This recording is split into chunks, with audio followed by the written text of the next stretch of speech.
Hi అందరికీ welcome back to our channel Keerthi foodies and vlogs. ఈరోజు మన కిచెన్లో బ్యాచిలర్స్ కూడా సింపుల్గా ఈజీగా పర్ఫెక్ట్గా చేసుకునే చికెన్ కర్రీ ఎలా ప్రిపేర్ చేయాలో చూసేద్దాం. ముందుగా మన ఛానల్ని ఫస్ట్ టైం చూసిన వారు సబ్స్క్రైబ్ చేసుకోండి. నేను ఇక్కడ 1/2 kg చికెన్ శుభ్రంగా వాష్ చేసుకొని ఒక బౌల్లోకి తీసుకున్నానండి.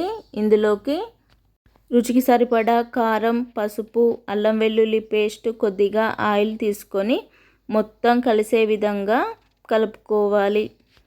ఈ విధంగా కలుపుకున్న చికెన్ను ఒక 1/2 అవర్ పాటు పక్కన ఉంచుకోవాలి. 1/2 అవర్ తర్వాత స్టవ్ వెలిగించి కడాయి పెట్టి కడాయిలో 3 టేబుల్ స్పూన్ ఆయిల్ తీసుకొని ఆయిల్ హీట్ అయ్యాక 3 లవంగాలు, 2 ఇలాచి, కొద్దిగా పుదీనా వేసుకొని ఫ్రై చేసుకోవాలి. పుదీనా ఫ్రై అయ్యాక ఇందులోకి 4-5 పచ్చిమిర్చి, ఒక పెద్ద సైజు ఆనియన్ వేసుకొని గోల్డెన్ బ్రౌన్ కలర్ వచ్చే వరకు ఫ్రై చేసుకోవాలి. ఆనియన్స్ గోల్డెన్ బ్రౌన్ కలర్ వచ్చాక ఇందులోకి 1 స్పూన్ పసుపు, 1 స్పూన్ అల్లం వెల్లుల్లి పేస్ట్ వేసుకొని పచ్చివాసన పోయే వరకు కలుపుతూ ఫ్రై చేసుకోవాలి. అల్లం వెల్లుల్లి పచ్చివాసన పోయాక ఇందులోకి మీడియం సైజ్ టమాటాను చిన్న ముక్కలుగా కట్ చేసుకొని వేసుకోవాలి. టమాటాను వేసుకోవడం వల్ల మనకు గ్రేవీ అనేది చిక్కగా అవుతుంది. టమాటో సాఫ్ట్గా అయ్యాక ముందుగా మ్యాగ్నేట్ చేసి పెట్టుకున్న చికెన్ను వేసుకొని మొత్తం కలిసే విధంగా కలుపుకొని హై ఫ్లేమ్లో 5 నిమిషాల పాటు కలుపుతూ ఫ్రై చేసుకోవాలి.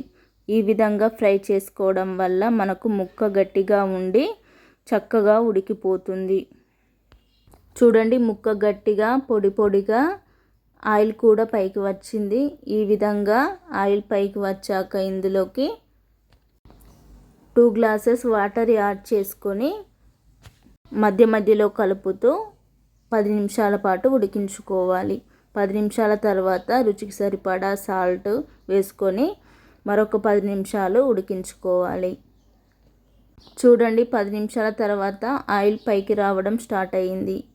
ఇలా వచ్చాక శుభ్రంగా వాష్ చేసి పెట్టుకున్న కొత్తిమీరను, అదేవిధంగా 1 స్పూన్ ధనియాల పౌడర్ను వేసుకొని స్టవ్ ఆఫ్ చేసుకోవడమే. అంతేనండి, ఎంతో రుచిగా టేస్టీగా చికెన్ కర్రీ తయారైపోయింది. చూడండి, ఆయిల్ కూడా ఎంత చక్కగా పైకి వచ్చిందో. ఈ వీడియో మీకు నచ్చినట్లయితే please like, share and subscribe చేసుకొని పక్కన ఉన్న గంట బెల్ని ప్రెస్ చేయండి.